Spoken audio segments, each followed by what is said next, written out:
Thanks. Okay, so tonight we have Alex Schramm. She is the Executive Director of the Lancaster County Food Hub. So some of you that volunteered this, what was that, 2 or 3 weekends ago at Whittle Farm. Whittle Farm does donate some of their crops to Lancaster Food Hub. So here's a great local connection. A little bit about Alex. She started at the Food Hub as a volunteer when the building on North Queen Street was purchased in 2013. Since that time, she's witnessed the Food Hub grow exponentially, not only helping those we serve with food and clothing needs, but also generous support of the volunteers, food partners, and donations. Given the elevated needs in their commitment to support the Food Hub and their mission statement of striving to meet the basic human needs with faith and compassion. So with that, I will open it up to Alex. Hi, everyone. Thank you so much for having me here. It's a pleasure to be here and speak to you all this evening. I do have a PowerPoint presentation. I've never actually streamed a PowerPoint presentation before, so I'm going to try and share my screen and see what happens. So if you all could bear with me, I would appreciate that. It's certainly nice pictures than me just talking on the screen the whole time. It helps illustrate our mission and what we do a whole lot better. Hold on just a second. Let me see what I can get going here. Can everybody see the screen okay? Yep. And hear me. Okay, great. So Lancaster County Food Hub, serving with faith and compassion. You may have known us as the Lancaster County Council of Churches. Back in May of 2019, so just over a year ago, we launched a new name, Lancaster County Food Hub, serving with faith and compassion, after several months of strategic planning. If you haven't seen our new website, I encourage you to take a look. Along with our new name, we also have a new mission statement, which is rooted in faith and compassion. We provide services that honor the dignity of all by striving to meet basic human needs. So our new sign out in front of our location on 812 North Queen Street. And here's a picture of our food mobile that you'll see out and about. So let's find out about what we do. Our 3 core programs are focused on the basic human needs for the underserved in our community. It's very difficult to believe that there are people in our community that are struggling with things that you and I may take for granted, but that's now, in fact, the case, especially now knowing that everything has happened with the pandemic. So our first and largest group is food.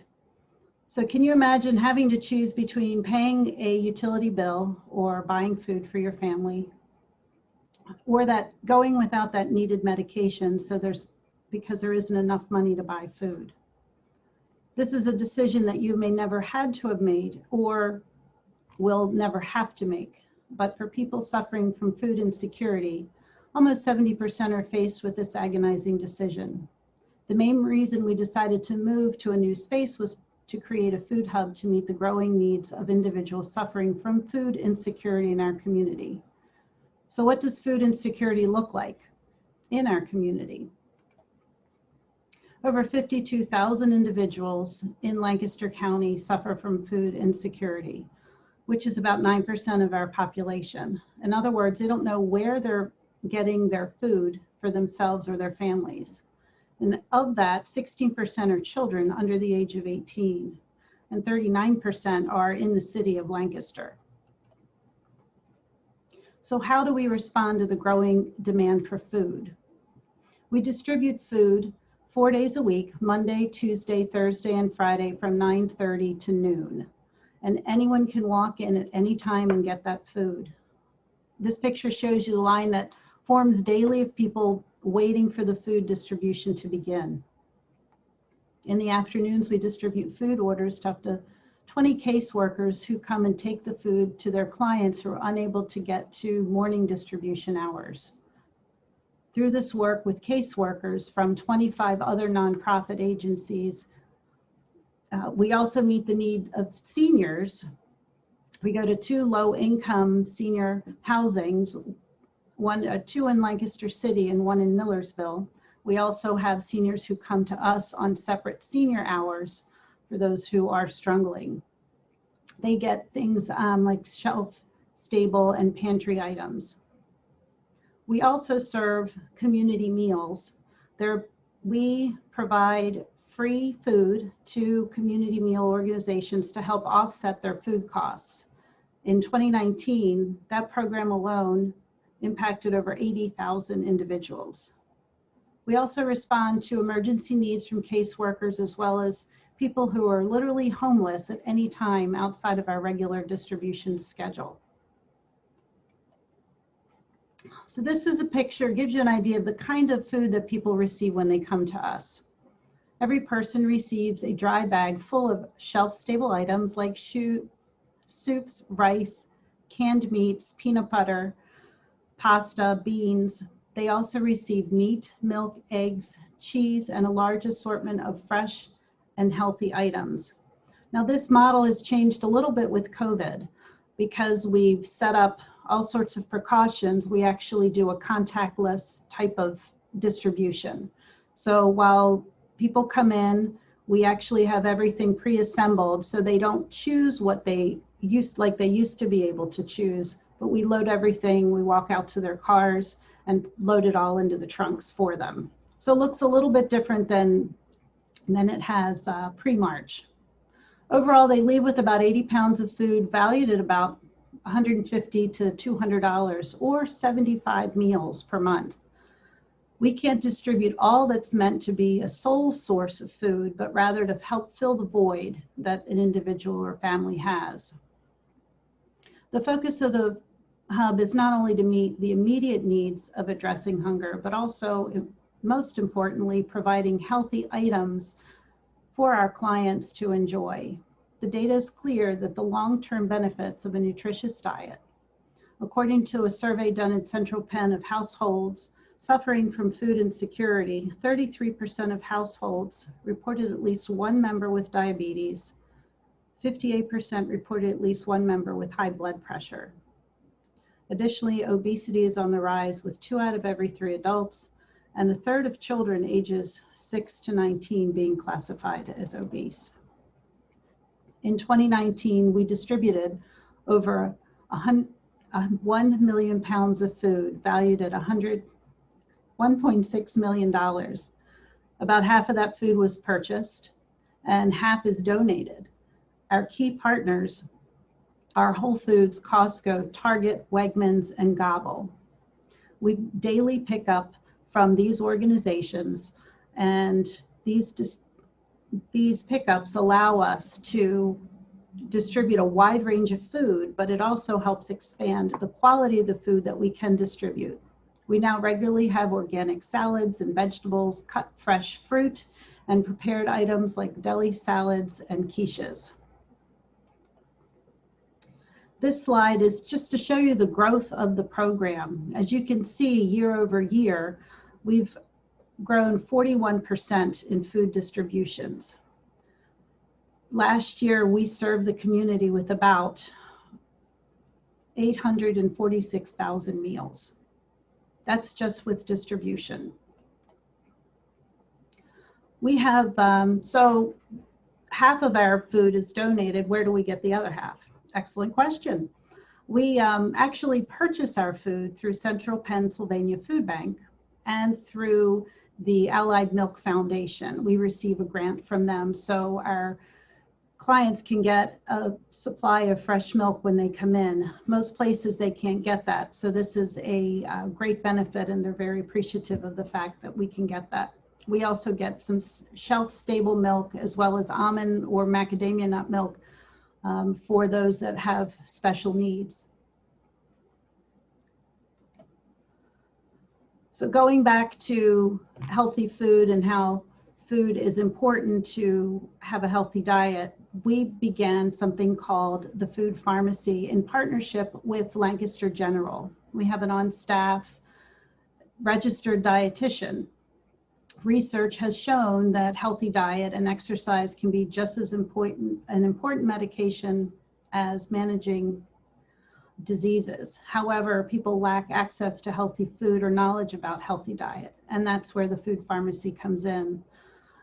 This registered dietitian meets one-on-one with the client who was referred to through local physicians. And there is the opportunity to do things like reading food labels. So we actually have a whole separate area in our building for private consultations. This program started last year and has seen a steady increase in growth, anywhere from 40 to 70 individuals per month. And we actually, even through COVID, although there wasn't a one-on-one consultation in a room, there was there were phone calls, and then we still were able to provide food for those individuals in a contactless environment. They'd pull their car up, pop their trunk, and we'd put it in for them. So clothing. In 2019, we are the largest free clothing bank in our area. We serve up to 30 individuals a day, and people can come in every 60 days. As you can see, we distributed almost 12,000 clients. The clothing is displayed and organized according to type of clothing and size, so they can easily find what they're looking for. We're trying to have it set up as close to a clothing store as possible, so it's easy to navigate. We have shoes, coats, and specialty items like maternity and even Halloween costumes. And all the clothing has been donated to us and is distributed at no cost. Actually, all of the services we provide, whether it's food distribution, community meals, clothing, all of it is at no cost. Our last core program is the Winter Shelter, which is an emergency overflow shelter for women and if they have children, that's operated from December to April. We partner with St. Mary's Catholic Church on Vine Street. The women come and check in at 7 p.m. every evening and leave by 8 a.m. the following morning. The immediate purpose of this program is to provide a warm and safe place for these women to sleep during the winter. And even more importantly, to build relationships and then work with them to link them with the services that they are needed to move into stable housing and get off the streets. In this past season, we served 149 unduplicated women, averaging from about 30 to 40 per night. And we served through COVID. We were very careful. We had cardboard dividers between the beds, and it was needed more than ever. The hub also has a hygiene bank, which is available for caseworkers to assist with their clients if they need things like shampoo, diapers, conditioner, toothpaste, toothbrushes, deodorant, you name it. We are fortunate enough to have it. So what are our financials? We have a paid staff of 7 full-time employees, as well as a large core of volunteers. On any one day, there are about 6 to 8 volunteers helping in the food hub, 3 to 4 in our intake area, and another 6 to 8 in the clothing bank. Quite honestly, we can't do it without them. In 2019, we had over 1,000 volunteers who donated a total of over 14,000 hours, which is the equivalent of almost 7 full-time jobs. Our board of directors is comprised of a diverse group of individuals, business professionals, community volunteers, clergy, all committed to the work and the mission of our organization. So how do we do what we do so well? Well, first of all, we have an amazing amount of generosity through Lancaster County. As you can see, a third of our grants, a third of our money is raised through grants, a third from individuals and churches and fundraising events, which is about the other third. Our demand for services continue to rise, but we are committed as an organization to meeting this increased demand. So how can you help? Spread the word about our work, our new name, our new brand. Tell all those you know. Use social media like Facebook and Instagram. check us out on our website, and you'll be able to link into those as well. Become a volunteer, be a financial partner in our work, or do a drive for us for things that we need in the food hub, clothing bank, or hygiene bank.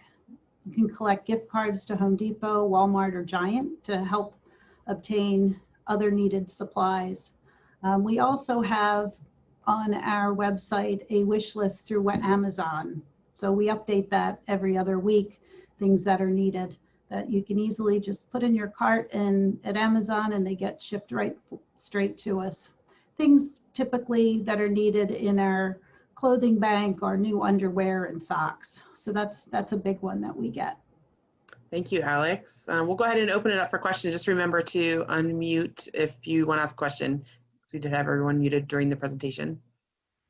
Just a quick observation, that last slide, all those people were from my congregation and Kevin's congregation, Elizabethtown Church of the Brethren. They go down on Wednesdays, I believe. Yes, that is the Wednesday group. They're a fun group for sure. Alex, I had 2 questions to ask you, and I just want to say that you have a great operation there on Queen Street. I've been there to visit. Oh, thank you. The first one has to do with the clothing bank and wondering if you have professional clothing there.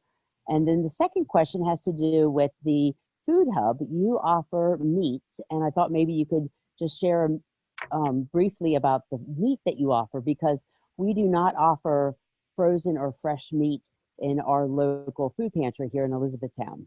Okay, yeah, great question. So the first one that I did fail to mention was about our PA workwear. We have a whole separate facility or area in our clothing bank where we get referrals from either CareerLink or county assistants.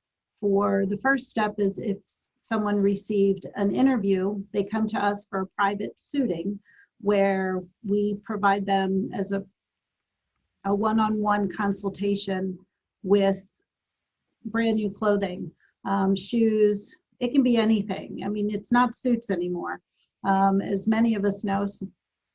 So we have steel-toed shoes. We've got scrubs, but we also have some amazing donations from Joseph Banks and Brooks Brothers. So we have all of those kinds of things. And then once that person receives the job full time, they come back to us, and then we give them up to a full week's of clothing of whatever items it is that they need. If we don't have it in stock, we'll go out and buy it for them. And your second question about frozen meats and fish. We do get donations from one of our main partners is Gobble. I'm not sure how many of you are familiar with that. It's kind of like a Blue Apron. It's one of those services that you can get meals delivered to your house. And if they have excess of food, that is someplace that we get different types of food from them.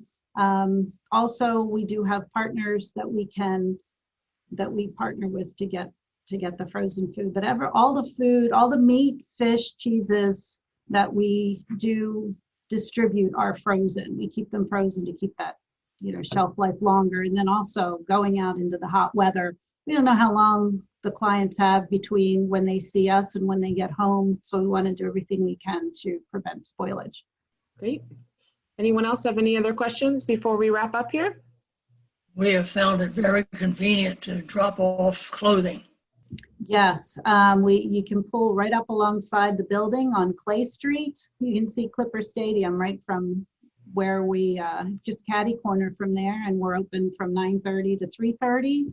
And we accept clothing donations, accessories, whatever it is that you would like to share with us. Again, we're proud to say that we donate all of our clothes to our clients. And that's certainly a service that people can feel good about. I had a question regarding Goodwill, Salvation Army. Do they contribute anything to you that's not sold, that sort of thing? They don't. That's a good question. We get all of our clothing or other items from donations from people like like you all on the screen right now. There was a lot going on this spring with COVID. Everybody was cleaning out their closets. So we had an abundance, and it was great. It was really great. We were able to really provide some needed things to clients. Yeah, the generosity of Lancaster County really is amazing.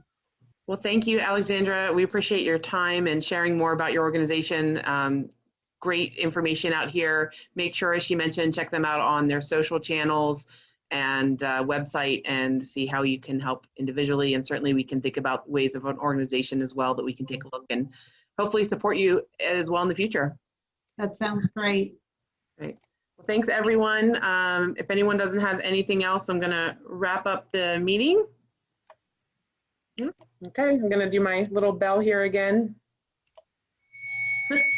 Thanks, everyone. Good luck to all the Blue members tonight on their fantasy football draft.